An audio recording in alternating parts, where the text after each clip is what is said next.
39. La semana pasada mirábamos lo que era el capítulo 38 y empezamos a ver la profecía acerca de Gog y Magog y estuvimos viendo cómo las mismas palabras que tenemos ahí nos indican de que está hablando de lo que era o lo que es Rusia.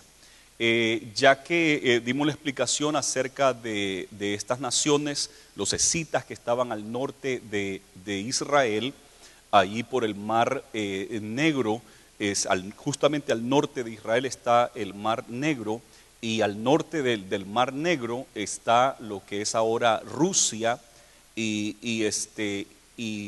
por ahí también está Polonia, y nos dimos cuenta cómo todo encajaba que se tendría que ser Rusia.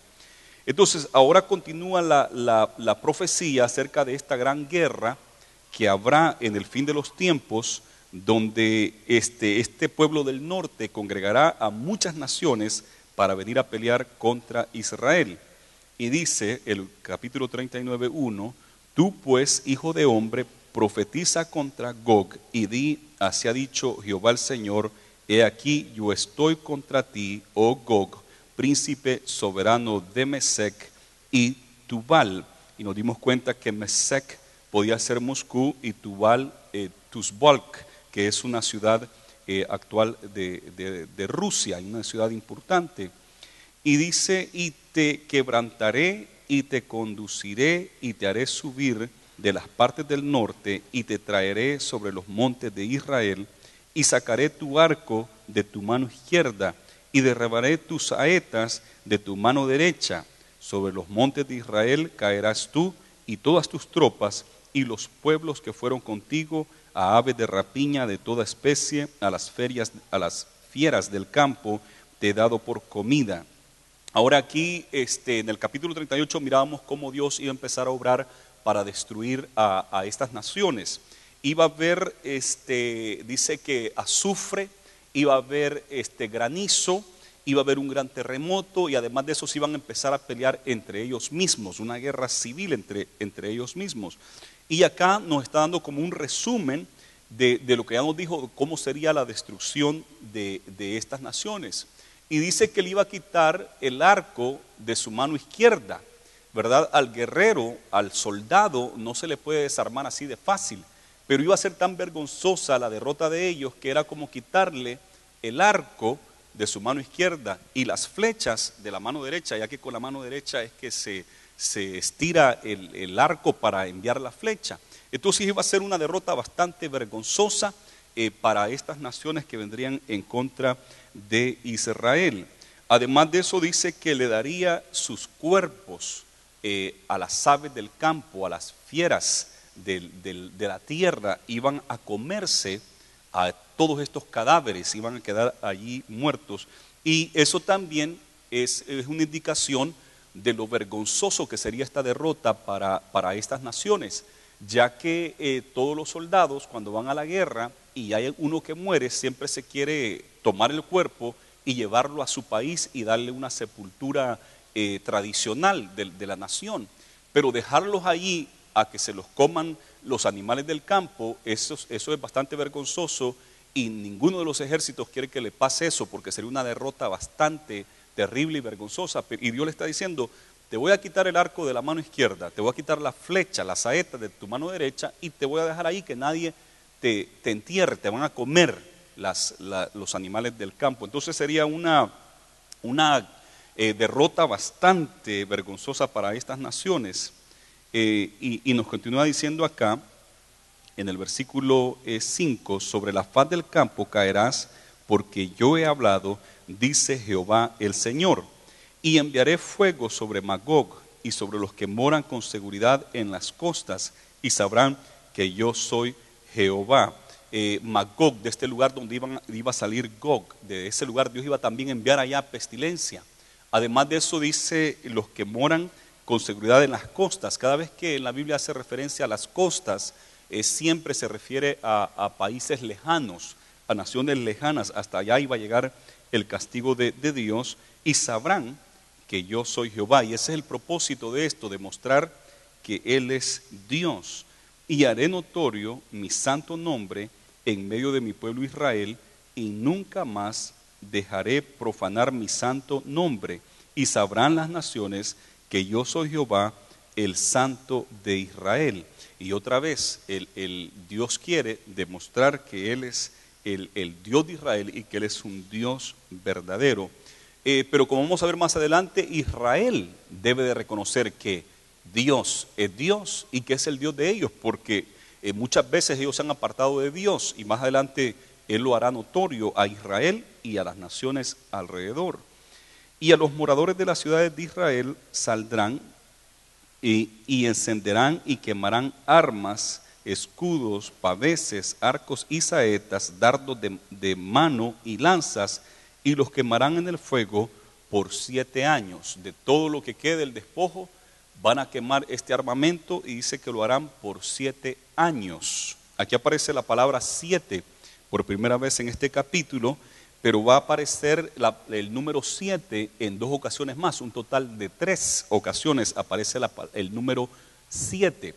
Y como el número 7 es un número como estilo profético, 7 habla de estar completo. La semana tiene 7 días y es una semana completa. 6 días se trabaja y el séptimo se debe de reposar. Entonces habla de estar completo. El primer día de la semana sería el número 8. El número 8 es el número de un nuevo comienzo, ¿verdad? Fueron 8 personas las que se salvaron en el arca de Noé, porque era un nuevo comienzo para el mundo entero. Jesús resucitó en el primer día de la semana, que después de los 7, una semana completa, viene el primer día, que sería el número 8, un nuevo pacto, ¿verdad? Entonces algo nuevo. Entonces el 7 es algo místico y es algo simbólico, y algunos quieren tomar todo el capítulo 39 y el 38 como algo simbólico, que no pasará literalmente. Y cuando estudiamos las Escrituras tenemos que saber que hay algunas cosas que son simbólicas, pero otras cosas que son literales. Entonces tenemos que tener cuidado también de irnos de una manera, de pensar que solamente está hablando de una manera alegórica, de una manera simbólica, porque también nos damos cuenta a través de la Biblia que está hablando de cosas reales y hechos reales, y no meramente alegóricos o simbólicos. Pero debido a estas 3 veces que aparece el número 7, algunos han querido irse por ahí. Pero miremos, dice que por 7 años quemarán al fuego todos estos armamentos. No traerán leña del campo, ni cortarán de los bosques, sino que quemarán las armas en el fuego, y despojarán a sus despojadores, y robarán a los que roban, dice Jehová el Señor. No van a tener necesidad de cortar leña del campo, porque van a usar este armamento como combustible, como el fuego que necesitan. En tiempos modernos ya no son lanzas, ya no son espadas, ya no son arcos o flechas, ¿verdad? Sino que en tiempo moderno estamos hablando de armamento, de tanques, de aviones. Y entonces, y todos estos tanques, aviones, ¿qué los mueve? ¿Qué clase de combustible? El petróleo, ¿verdad? El aceite, en inglés el oil, el petróleo. Entonces, en vez de usarlo, todo este combustible, usarlo para la guerra, entonces todo ese combustible se va a poder usar para las cosas necesarias del diario vivir, ¿verdad? Más o menos así podemos entender aquí estos 2 versículos.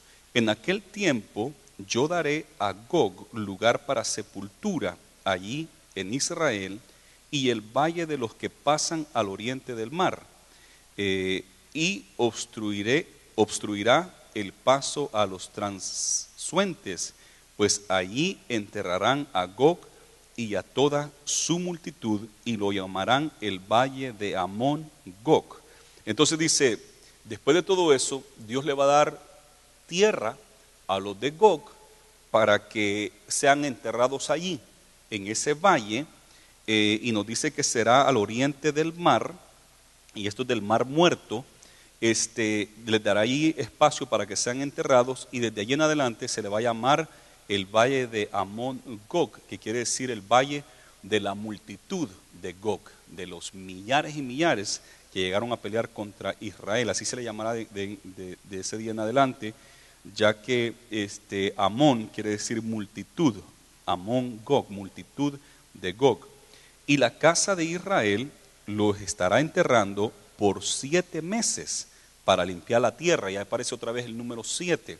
Por 7 meses estará, dice, enterrándolos para limpiar la tierra. Y los enterrará todo el pueblo de la tierra, y será para ellos célebre el día que yo sea glorificado, dice Jehová el Señor. Y tomarán hombres a jornal que vayan por el país con los que viajan para enterrar a los que queden sobre la faz de la tierra a fin de limpiarla. Y a cabo de 7 meses harán el reconocimiento, y pasarán los que irán por el país, y el que vea los huesos de algún hombre pondrá junto a ellos una señal hasta que los entierren los sepulteros en el valle de Amón Gog. Será una gran multitud. Van a esperar un tiempo para empezarlos a enterrar, para empezar a reconocer. Y como va a ser una gran multitud, dicen que van a tener jornaleros, van a agarrar gente profesional, se les va a pagar para poderlos enterrar, van a tomarlos a jornal, o sea que se les va a pagar por hacer este trabajo. Son gente que va a saber cómo hacer este trabajo, y lo interesante es que les ponen una señal. No los tocan, sino que les ponen una señal y van dejando señales para que los profesionales, los jornaleros, los que se les va a pagar por hacer ese trabajo, vengan y los entierren. Aquí se puede interpretar de diferentes maneras. Algunos dicen, bueno, como los judíos no pueden estar cerca de un cuerpo muerto, especialmente los sacerdotes y los religiosos no se querían contaminar, entonces pondrían solamente una señal para que vinieran estos trabajadores y los enterraran. La otra idea que miramos, ya que en el capítulo 38 al final describía como un holocausto nuclear, ¿verdad? El fuego, el granizo, el humo, el terremoto, y podíamos también tomarlo hoy que ya tenemos más conocimiento de nuestros tiempos y de la tecnología actual, que podía ser también una guerra nuclear. Y entonces pudiera dar bien porque dice que esperaron 7 meses para ir a reconocer el lugar. Entonces cuando hay radiación nuclear, la gente no quiere entrar ahí de inmediato. Hay que esperar un tiempo para poder entrar a esos lugares, y entonces debe de hacerlo gente que sabe trabajar con eso. Por eso es que dice que nomás iban a poner una señal y los encargados iban a venir a enterrarlos. Entonces pudiera ser también, de aquí que estamos viendo, lo que estamos viendo acá es el desenlace de una guerra nuclear, o que por lo menos se usó algo de armamento nuclear, y por esa razón no los podía enterrar cualquier persona, sino jornaleros, gente que se le pagó para hacer esta clase de trabajo. Pudiera ser eso también, ¿verdad? Hay muchas maneras de poder entender esto y de poderlo explicar. La verdad es que la Biblia nos dice que será una gran multitud, miles y miles de muertos allí, que Dios mismo derrotará, y tendrán que ser enterrados en ese valle que de ahí en adelante se llamará Amón Gog, y se le va a pagar a los jornaleros para que sean enterrados. Eso es lo que agarramos de allí, pero uno puede verlo de diferentes ángulos esto. Dice el versículo 14, más bien el 14, y tomarán hombres a jornal que vayan por el país con los que viajan para enterrar a los que queden sobre la faz de la tierra, a fin de limpiarla. Al cabo de 7 meses harán el reconocimiento. Y pasarán, dice el versículo 15, los que irán por el país, y el que vea los huesos de algún hombre pondrá junto a ellos una señal hasta que los entierren los sepulteros en el valle de Amón Gog, que es el valle de la multitud de Gog. Y también el nombre de la ciudad será Amona, y limpiarán la tierra. Y tú, hijo de hombre, así ha dicho Jehová el Señor, di a las aves de toda especie y a toda fiera del campo, juntaos y venid, reuníos de todas partes a mi víctima que sacrifico para vosotros, un sacrificio grande sobre los montes de Israel, y comeréis carne y beberéis sangre, comeréis carne de fuertes y beberéis sangre de príncipes de la tierra, de carneros y corderos, de machos cabríos, de bueyes y de toros, engordados todos en Basán. Comeréis grosura hasta saciaros y beberéis hasta embriagaros de sangre de las víctimas que para vosotros sacrifiqué, y os saciaréis sobre mi mesa de caballos y de jinetes fuertes y de todos los hombres de guerra, dice Jehová el Señor.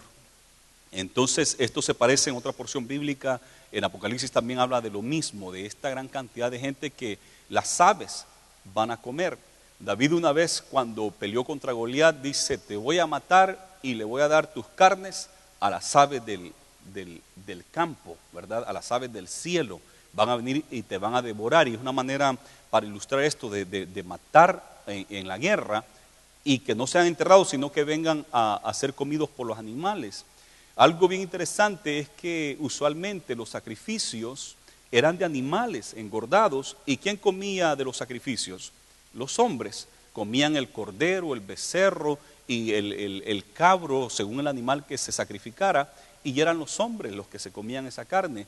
Pero aquí será al revés, serán hombres que serán sacrificados para que estos animales salvajes se los coman, ¿verdad? Entonces Dios le está dando este castigo bastante fuerte a estas naciones, y dice esto, el versículo 21, y pondré mi gloria entre las naciones, y todas las naciones verán mi juicio que habré hecho y mi mano que sobre ellos puse, y de aquel día en adelante sabrá la casa de Israel que yo soy Jehová su Dios, y sabrán las naciones que la casa de Israel fue llevada cautiva por su pecado, por cuanto se rebelaron contra mí, y yo escondí de ellos mi rostro y los entregué en mano de sus enemigos, y cayeron todos a espada, conforme a su inmundicia y conforme a sus rebeliones, hice con ellos, y de ellos escondí mi rostro. Entonces aquí nos dice el versículo 21, que Dios va a demostrar su gloria a las naciones, y además de eso, Israel mismo en aquel día, dice de aquel día en adelante sabrá la casa de Israel que yo soy Jehová su Dios. Y van a saber de que yo fui el que los castigué, el que los mandé al exilio. Tuvieron que salir de Israel cautivos y anduvieron errantes por todo el mundo, y que después Dios los trajo nuevamente y Dios se va a santificar en ellos. ¿Por qué razón Dios los castigó de esa manera? Por sus inmundicias, por su iniquidad, por su pecado. Uno de los pecados sobresalientes era la idolatría, era uno de los pecados sobresalientes.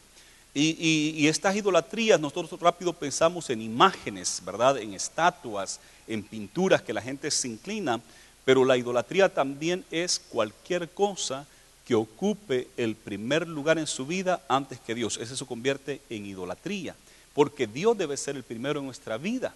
Así debe ser, nuestras prioridades deben ser Dios primero, segundo la familia, y tercero nuestros trabajos, nuestro ministerio, ya sea en la obra del Señor o la profesión que usted tenga. Así debe ser el orden, porque cuando ponemos la profesión en primer lugar, entonces ese es nuestro ídolo, eso es nuestro primer lugar. Pero Dios debe de estar en primer lugar, ese debe ser el orden, Dios. Segundo debe ser la familia. Hay algunos que han sacrificado a su familia en el altar del éxito, para tener éxito en sus negocios, en sus empresas, en las cosas que ellos han emprendido. Han puesto a la familia en segundo plano y han sufrido la familia, las esposas, los hijos, o al revés, el esposo, los hijos, han sufrido por uno de ellos dos que ha puesto primero su profesión antes que la familia. Tenemos que tener las prioridades correctas. Hay algunos que ponen a la familia primero antes que Dios, y tampoco eso es correcto, ¿verdad? La familia es número uno y Dios el segundo término. Entonces han hecho de la familia una idolatría. Todo lo que es número uno en nuestras vidas, que no sea Dios, se convierte en idolatría. Y hay otras clases de ídolos, como tenían ellos.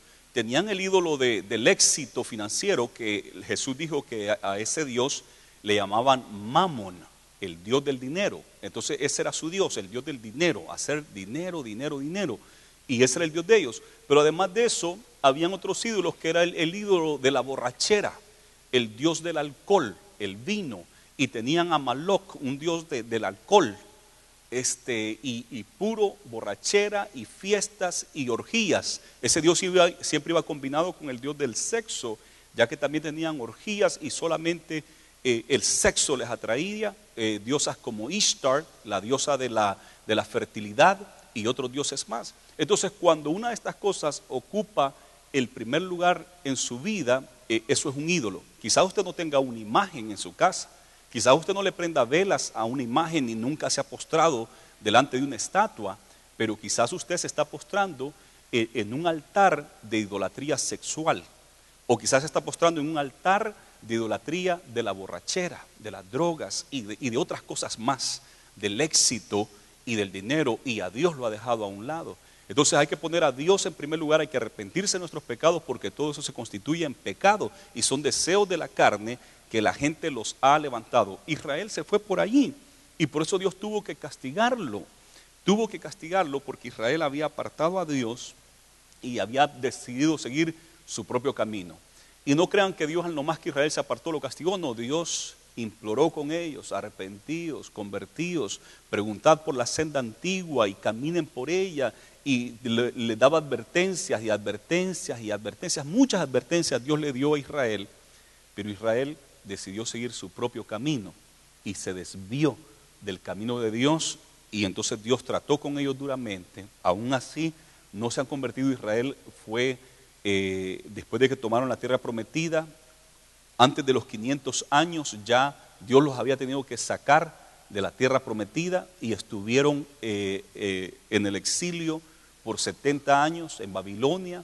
Regresan otra vez, y después de Jesús, cuando Jesús profetiza que no iba a quedar piedra sobre piedra en el templo, el segundo templo que habían edificado, volvieron a ser esparcidos hasta 1948, que empezó a regresar un grupo de ellos, y poco a poco han ido regresando a esa tierra que ellos, Dios les había dado esa tierra. Entonces han sido esparcidos, pero Israel no ha querido todavía, hasta el día de hoy, no ha querido aceptar a Dios. Por eso es que sabemos que esto está en el futuro, porque Israel desde ese día en adelante sabrá que Dios es Dios y que es el Dios de Israel. Ahorita mismo hay como en Israel, en la nación de Israel, el actual Israel moderno que conocemos, como el 10% de la población es religiosa. Y cuando digo religiosa es que tienen una fe en el Dios de Israel. Y ellos nomás creen en el Antiguo Testamento, no aceptan el Nuevo Testamento como libros sagrados. Y el 10% de ellos creen en el Antiguo Testamento, creen en los milagros que Dios hizo a través de Moisés y todo eso, y creen que viene el Cristo. Pero el 90% de la nación no es religiosa, es una nación secular. No creen en Dios, no creen en el Antiguo Testamento, y algunos de ellos dicen que la razón que Israel no cree en Dios es por el Holocausto de los años 1940, cuando Hitler, en la Segunda Guerra Mundial, mató a 6 millones de judíos. Entonces ellos dicen: ¿a dónde estaba Dios? Cuando fuimos nosotros prácticamente casi un genocidio, casi se extermina a toda la gente de descendencia judía, hebrea. ¿A dónde estaba Dios? Entonces tienen enojo porque ¿a dónde estaba Dios? Y tienen un resentimiento, y ellos dicen que eso que pasó en los años 1940, cuando murieron alrededor de 6 millones de judíos, es la razón por qué ellos no creen en Dios y no quieren creer en Dios, porque ¿a dónde estaba Dios para salvarlos en ese momento? Y eso es lo que ellos dicen.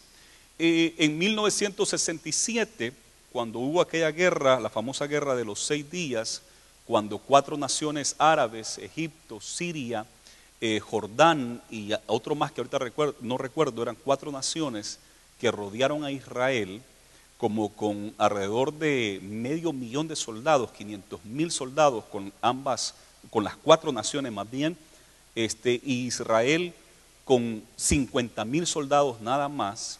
Tuvieron una guerra que varios de nosotros queremos decir que eso fue un milagro, como en 6 días pudieron derrotar a estas 4 naciones y extender sus fronteras un poco más allá, extender las fronteras más allá de su territorio, y ser victoriosos en 6 días, porque el 7º día es un día de reposo en Israel, que el 10% religioso, que también son parte del gobierno, que hay un 10% de ellos en el gobierno, le exigen de que si van a apoyar a uno de los candidatos, pero quieren que se lleven reglas religiosas y le ponen a la fuerza: vamos a apoyarles, pero necesitamos que pongan estas reglas. Pues tienen el día sábado allá que lo guardan, por casi a la fuerza, que se los han metido a la fuerza el grupo religioso. Y ellos pues tenían que descansar el séptimo día, pelear los 6 días y descansar el séptimo y poder lograr la victoria, y así pasó en 6 días. El año antepasado el presidente Barack Obama dijo que quería que Israel regresara a su territorio original y que cambiara las fronteras a la manera que estaban antes de 1967. La guerra fue en octubre del 67.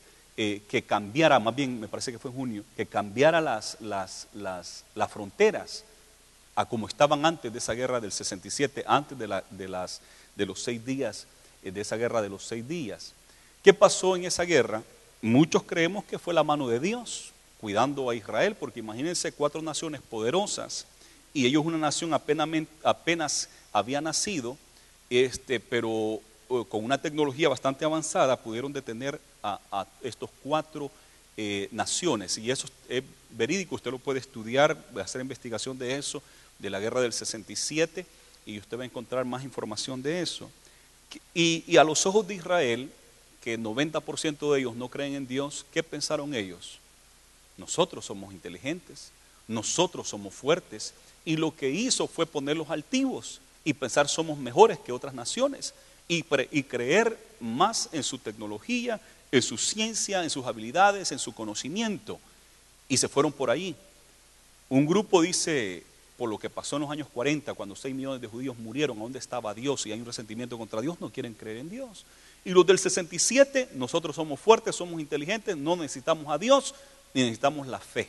Israel, amados hermanos, hasta el día de hoy, Israel no cree en Dios. La gran mayoría de ellos no creen, no son religiosos, no son espirituales, son nación secular. Y para aquellos que no sabían, déjenme decirles 100% que los judíos de hoy no creen que Jesús de Nazaret sea el Cristo. Ellos creen que Jesús es un falso Cristo y no aceptan en nada a Jesús ni los escritos del Nuevo Testamento. Creen que es una gran falsedad que los gentiles inventaron, y que ese Jesús, que era judío, que sí aceptan que era judío, era un gran falso, y no lo aceptan hasta el día de hoy. Pero dice Dios, aquí en el versículo 21 en adelante, que Israel desde ese día en adelante sí va a reconocer a Dios, el Dios de Israel, lo va a aceptar, y va a tener que aceptar a Cristo Jesús también. En Zacarías dice que cuando lo miren, le van a preguntar, ¿y esas marcas en tus manos qué son? ¿A dónde te las hicieron? Y les va a contestar, en la casa de mis amigos me hicieron estas marcas en las manos.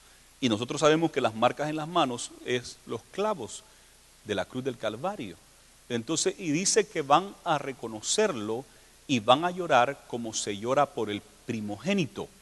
Van a llorar así como José y sus hermanos lloraron en Egipto, cuando sus hermanos descubrieron que ese hombre de Egipto, el gobernante ese de Egipto, era su propio hermano José, que ellos habían vendido, que ellos habían querido matar y lo vendieron como esclavo. Así Israel también a nivel nacional van a llorar como lloraron los hermanos de José, porque van a decir, nosotros lo vendimos, nosotros lo matamos. Ellos dieron la orden, se lo llevaron a Poncio Pilato para que se cumpliera la escritura de ellos.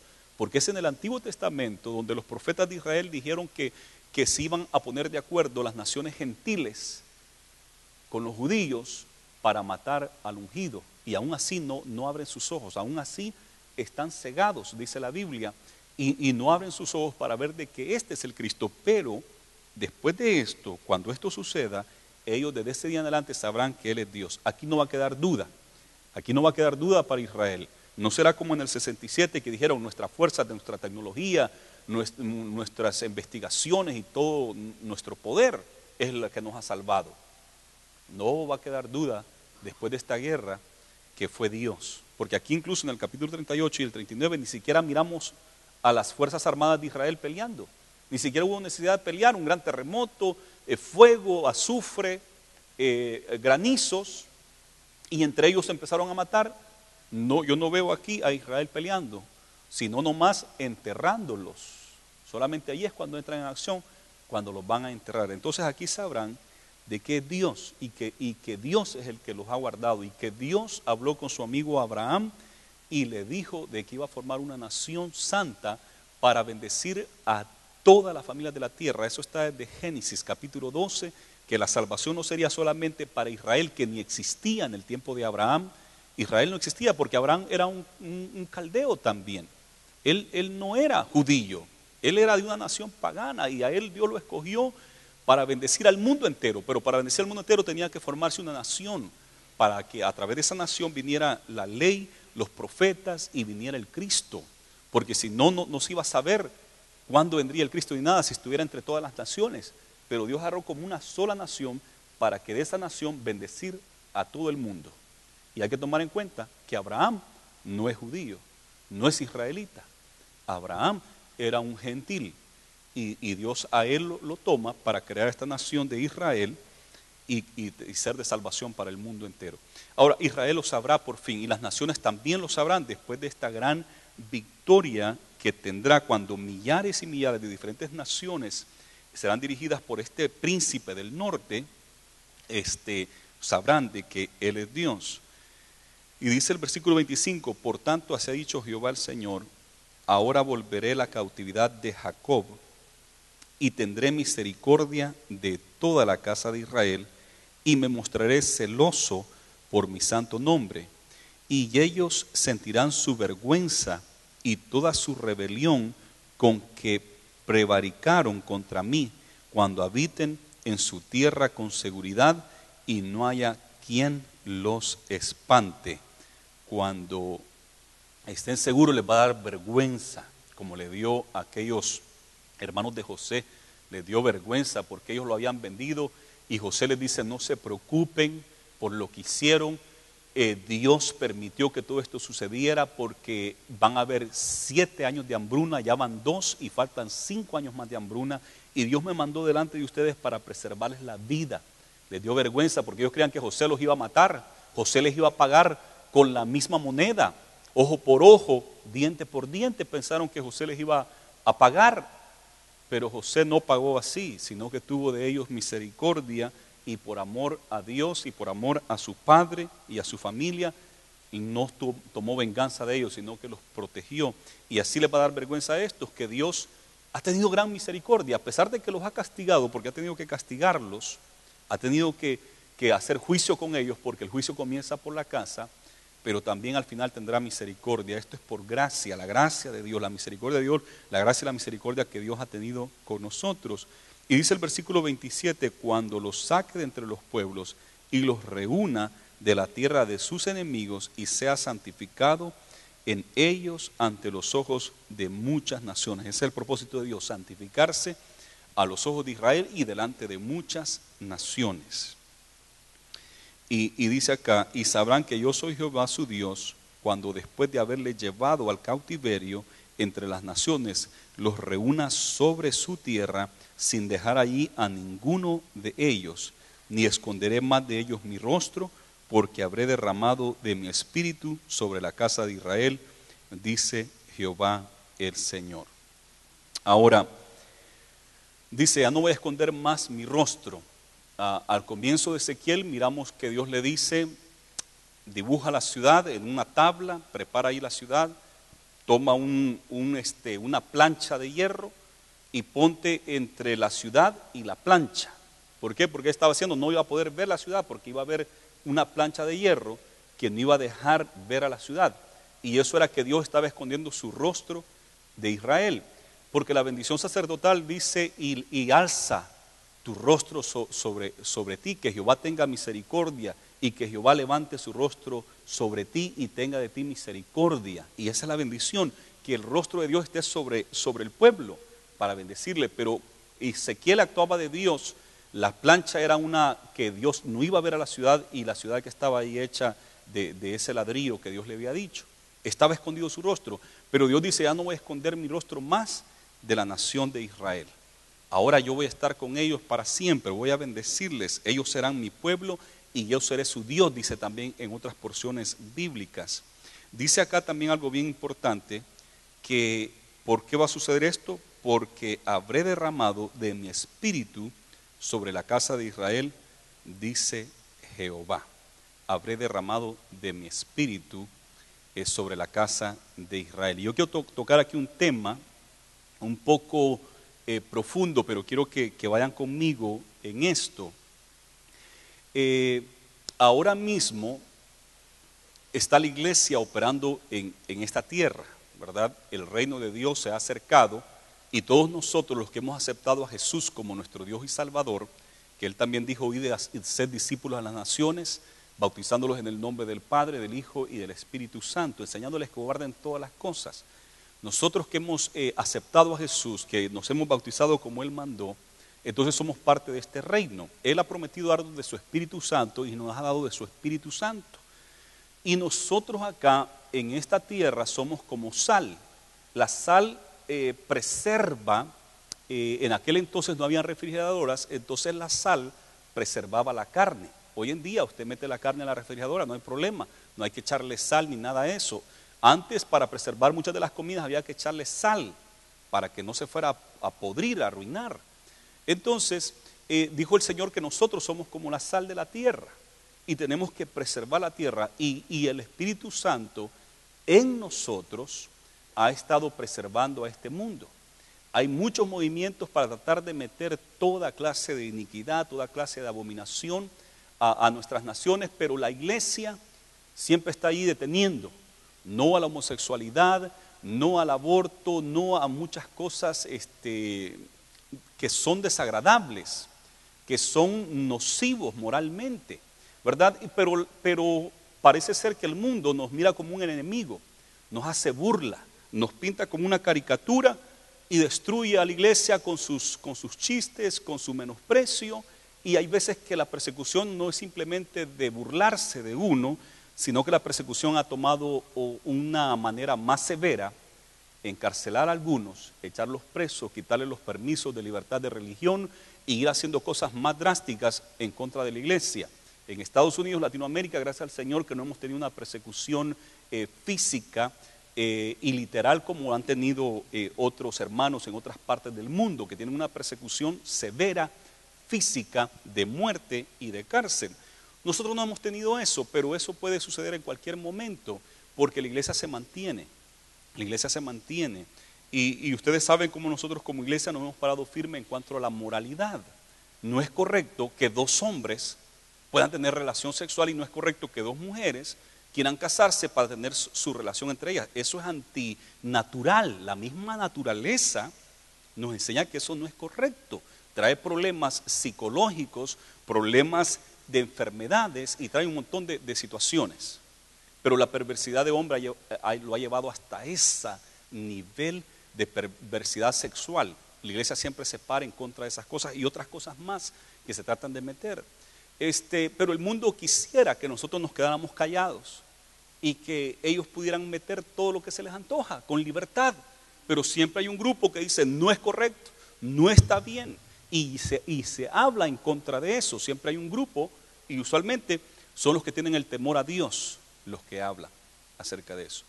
Pero dice la Biblia en segunda de Tesalonicenses capítulo 2 del versículo 6 al 8 que ya la iniquidad está en esta tierra y que el espíritu de iniquidad, el espíritu del anticristo ya opera acá, pero hay algo que lo detiene.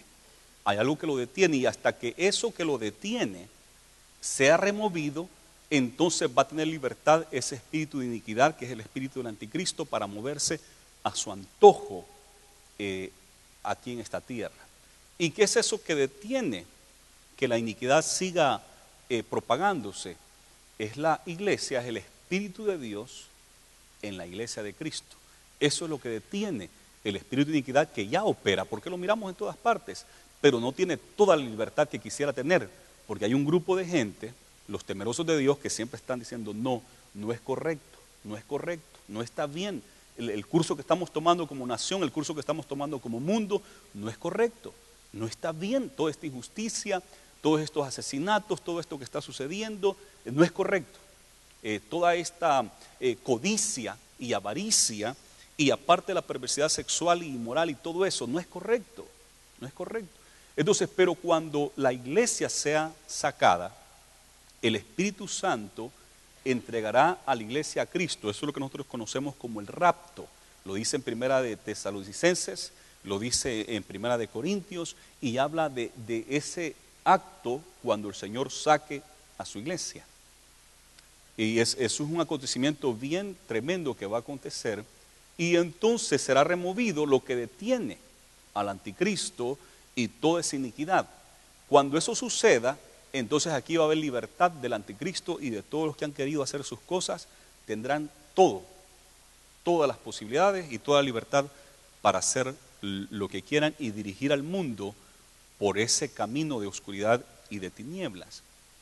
Pero cuando la iglesia haya sido tomada, ¿sabe qué va a suceder? El Espíritu Santo no se va a ir del todo con la iglesia, como algunos han pensado. Bueno, entonces se va la iglesia y se va el Espíritu Santo, y ya el Espíritu Santo no va a operar en esta tierra.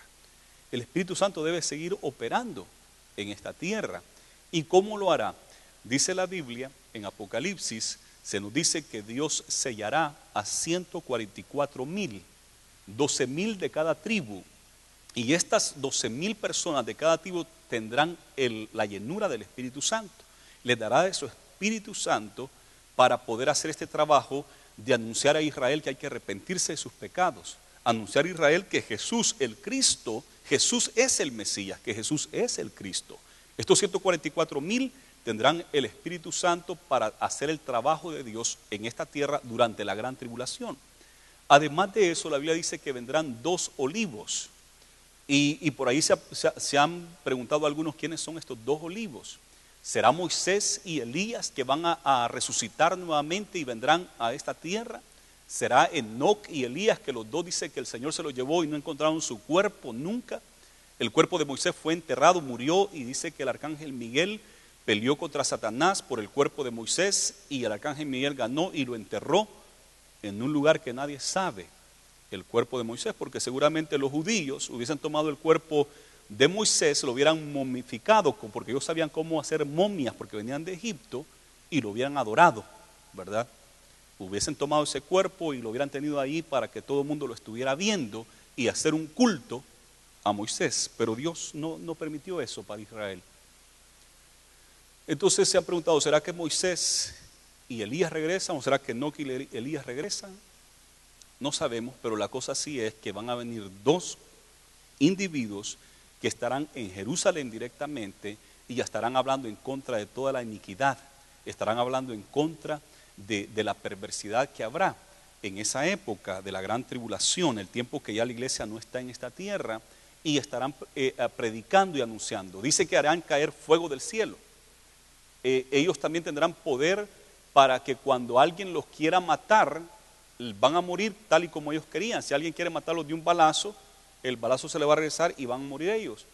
Así es que hasta que por fin los matan y los dejan ahí tirados 4 días en Jerusalén, no los quieren enterrar, pero de repente resucitan delante de la gente allí al 4.º día, se levantan, así como Jesús resucitó entre los muertos y como otros más, el Señor los ha resucitado, y ascienden delante de ellos, se van al cielo. Entonces la gente está conmovida, ¿qué está pasando?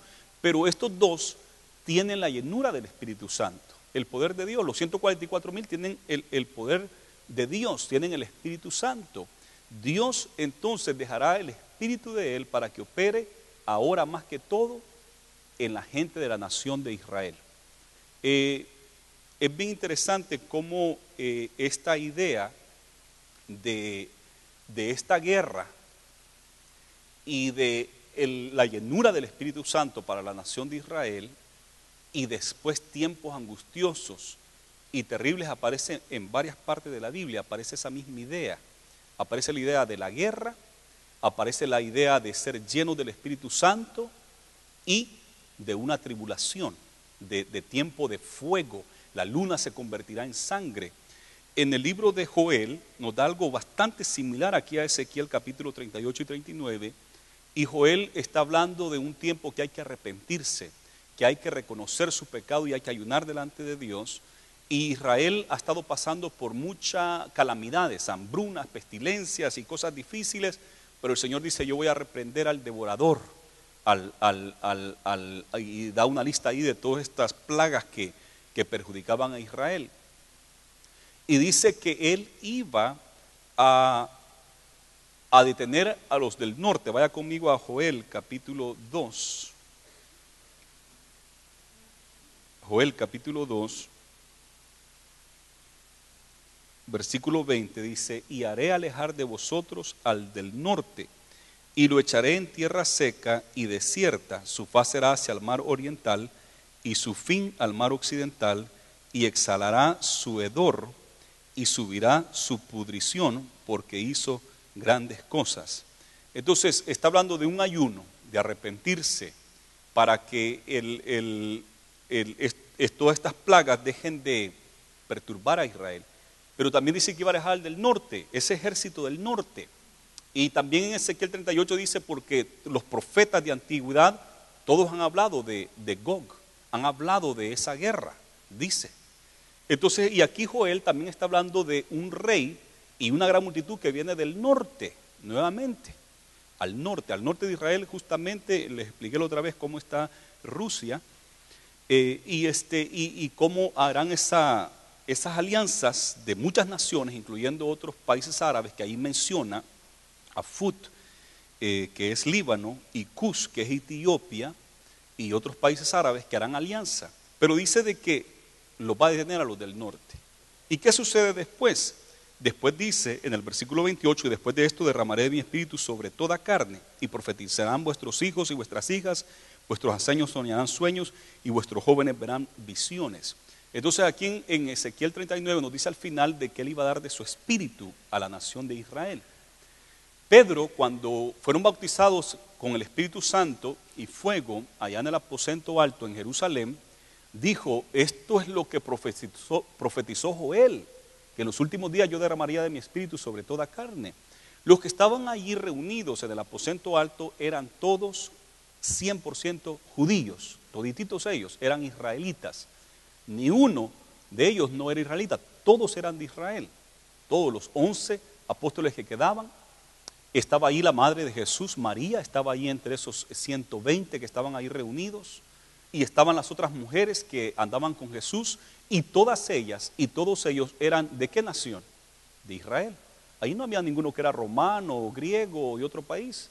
Todos eran de Israel, y todos ellos, los 120, recibieron el bautismo del Espíritu Santo y fuego y hablaban en otras lenguas.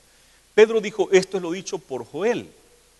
Pero aquí miramos en Ezequiel 39 de que después de esa guerra contra Gog es que el Señor va a derramar de su espíritu sobre la casa de Israel. Entonces, ¿cómo está eso? Si ya lo derramó en el aposento alto en el primer siglo de la era de la iglesia cristiana, ¿cómo está de que después de esta guerra es que va a derramar de su espíritu sobre la casa de Israel? Bueno, ahí también en Joel nos dice que habría lluvia tardía y lluvia temprana. Una lluvia temprana que comienza a llover antes de la época de la lluvia, y después vuelve a llover cuando ya se ha terminado la época de la lluvia temprana y la lluvia tardía.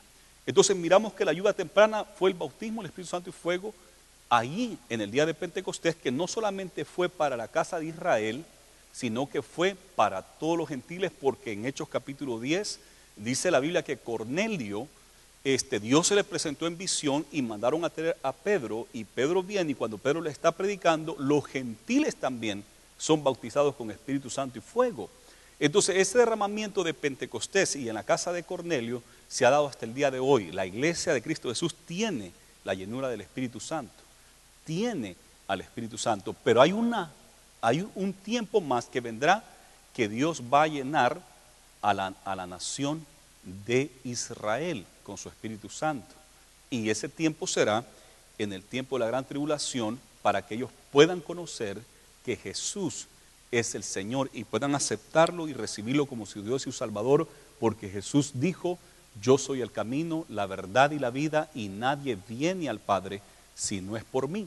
Nadie, ni los judíos, ni los gentiles, ni nadie puede venir al Padre si no es por mí, dijo Jesús.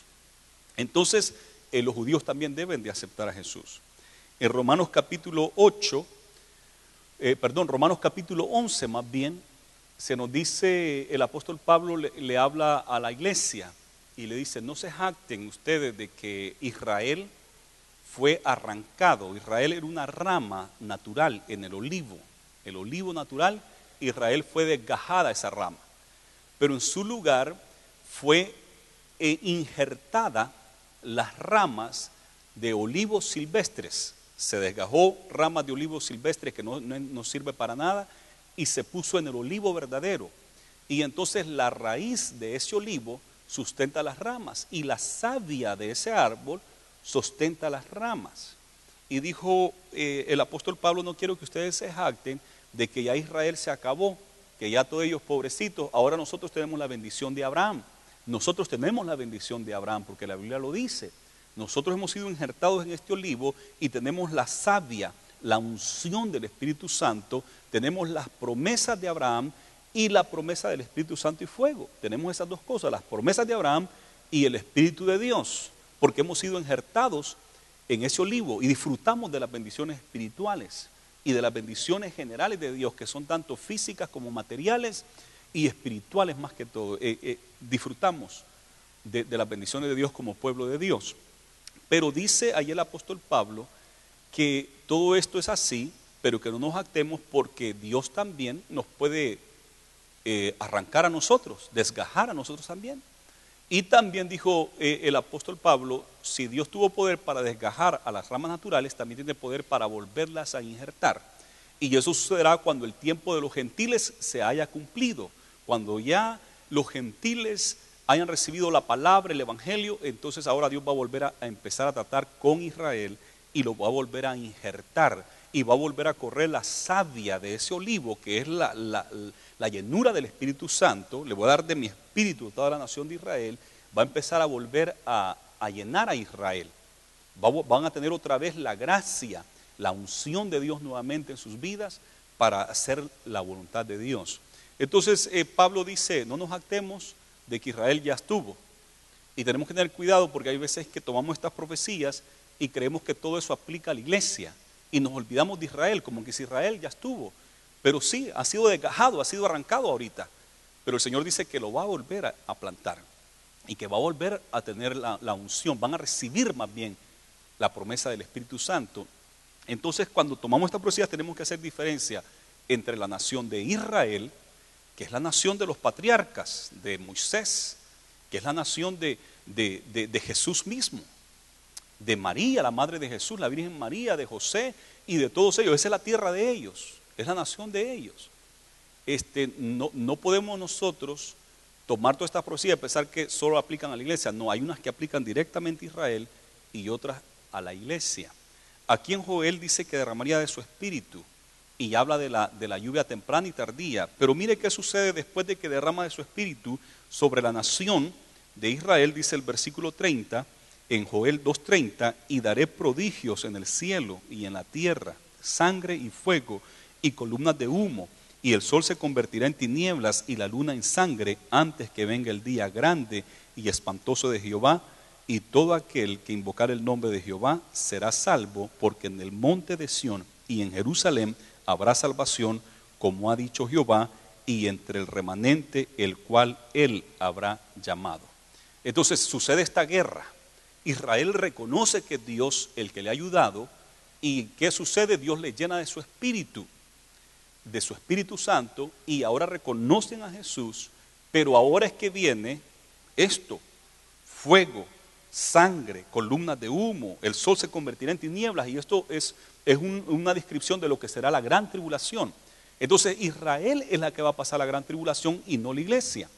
Algunos cristianos se confundieron en esto y dijeron: no, la iglesia debe pasar por la gran tribulación según las profecías, pero porque no están tomando en cuenta a Israel, no están tomando en cuenta a la nación de Israel. La iglesia de Cristo Jesús es tomada al cielo, porque el Señor le dijo a Abraham: Dios es justo y Dios no puede castigar al justo con el impío. Y Abraham le dice al Señor: tú eres el juez de todo el universo, ¿tú condenarás al justo juntamente con el impío? No. ¿Y qué hizo Dios cuando fue a castigar a Sodoma y Gomorra? Porque de eso le estaba hablando Dios a Abraham, y Abraham estaba intercediendo por Sodoma y Gomorra. ¿Qué tuvo que hacer Dios para castigar a Sodoma y Gomorra? Sacar a Lot y su familia, porque ellos eran justos. Los sacó, y entonces hasta que no salió Lot y su familia, de Sodoma y Gomorra dice que llovió azufre y fuego. Hasta entonces es que vino el juicio. ¿Y qué sucedió con Noé y su familia?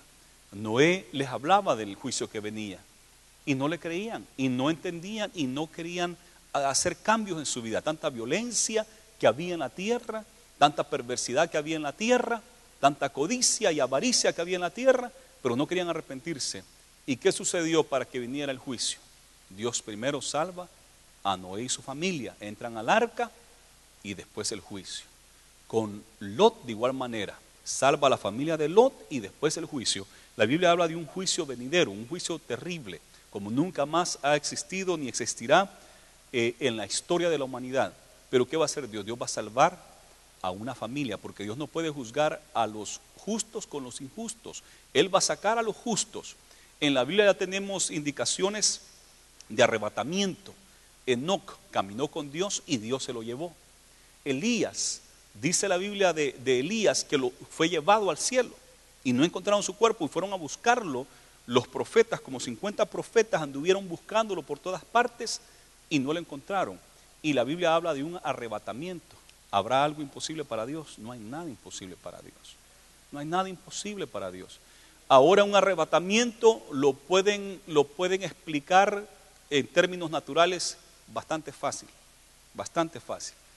Los extraterrestres se los tuvieron que llevar, porque como hay tanta cosa de los extraterrestres hoy en día, y ahora tenemos una guerra contra los extraterrestres, entonces unámonos, todas las naciones del mundo, unámonos, pongamos un rey, un líder, que será el anticristo, para defendernos de lo que hay allá afuera. Y eso puede unir a todo el mundo y explicar por qué han desaparecido millones de personas de sobre la faz de la tierra.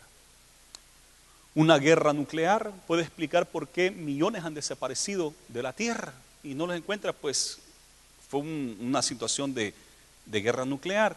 Hay muchas maneras de explicar el desaparecimiento de millones. Yo no quiero decir miles porque sé que son millones los que van a ser llevados por el Señor. Y después de que eso suceda, entonces es que viene la gran tribulación. Cuando se ha quitado lo que detiene la iniquidad, que es la iglesia del Señor, será quitada y aquí en esta tierra habrán 7 años de gran tribulación, o 3 años y medio de tribulación y 3 años y medio de gran tribulación. Y después de la gran tribulación, después de los 7 años, Jesús regresa a esta tierra y dice la Biblia que regresa con las centenares de sus santos, con millares de sus santos que regresan con Él. No son ángeles, somos nosotros que regresamos con Él en cuerpo glorificado. Y cuando Él regresa a esta tierra, Él pone sus pies sobre la tierra nuevamente, así como se fue, así vendrá, que sucede después de la gran tribulación. Ahí el Señor va a juzgar a las naciones y comienza lo que la Biblia llama los 1000 años y reinaremos con Él por 1000 años, lo que es el milenio, el milenio. Gloria al Señor. ¿Cuántos se atreven a darle un fuerte aplauso al Señor? Gloria a Jesús.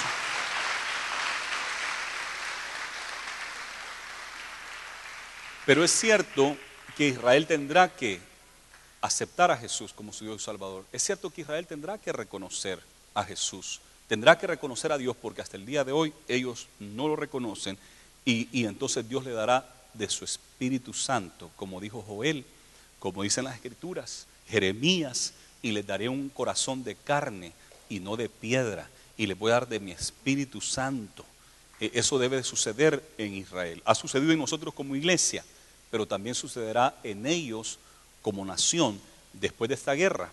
Esta guerra no sabemos exactamente a dónde acontecerá, si será justo al comienzo de la gran tribulación, al no más que la iglesia se ha ido, o la iglesia todavía está cuando se empieza a dar esta guerra de Armagedón, y ahí es cuando el Señor se lleva a la iglesia, o perdón, no la guerra de Armagedón, la guerra contra Gog, porque la guerra de Armagedón es otra, que está en el libro de Apocalipsis.